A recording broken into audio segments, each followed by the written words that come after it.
So, unang-una, ipagdasal natin ang Pilipinas dahil we have a Secretary of Justice na hindi alam ang batas.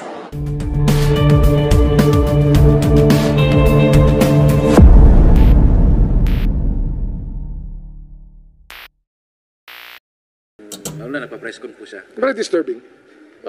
For a person of her rank, second highest official of the land, the remarks are unbecoming, I think. And it does not augur well for the dignity of the office. So we have to treat the office as sacred, I mean, in many ways. And to speak that way is unbecoming. Ayon kay Remulla, hindi nararapat para sa ikalawang pinakamataas na opisyal ng bansa na maglabas ng ganong pahayag o saloobin. Marami anyang moral principles na nalabag at ito ay moral hazard na sa mga nakikinig sa ganong pahayag. Kaugnay nito, pinag-aaralan umano ng nila ang aspetong legal pagdating sa mga sinabi ng Vice Presidente. Una ng sinabi ni Remulla, nalabag sa revised penal code ang ginawa ng pangalawang Pangulo. At ito naman ang sagot ni BP Sara dyan. Panoorin natin.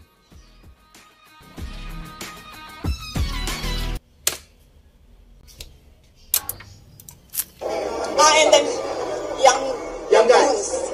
Guns pala, sorry. Guns. Okay. Yung guns. So Guns naman.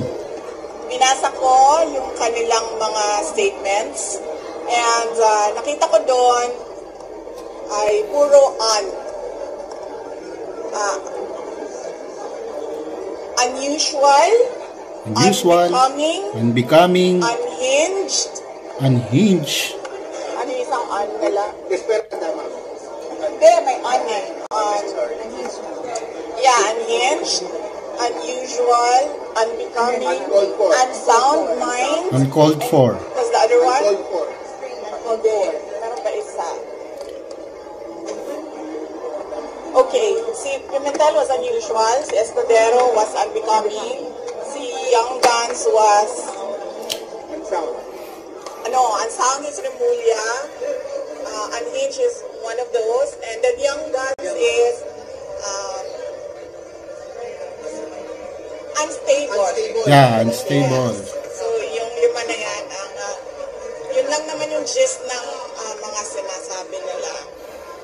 And unahin na muna natin, dalawa kasi siya eh. One is legal, doon kay DOJ, and then one is a demand for a psychiatric exam doon sa House of Representatives naman.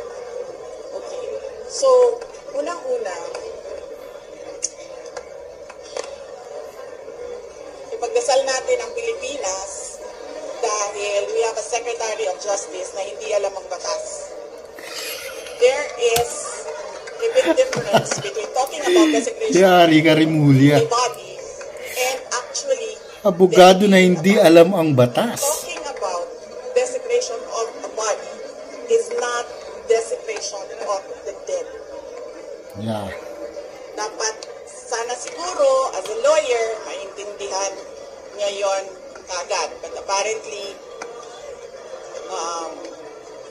sabi nga ng iba, pag mabilis ka, meron talagang mga mabagal ang pick-up.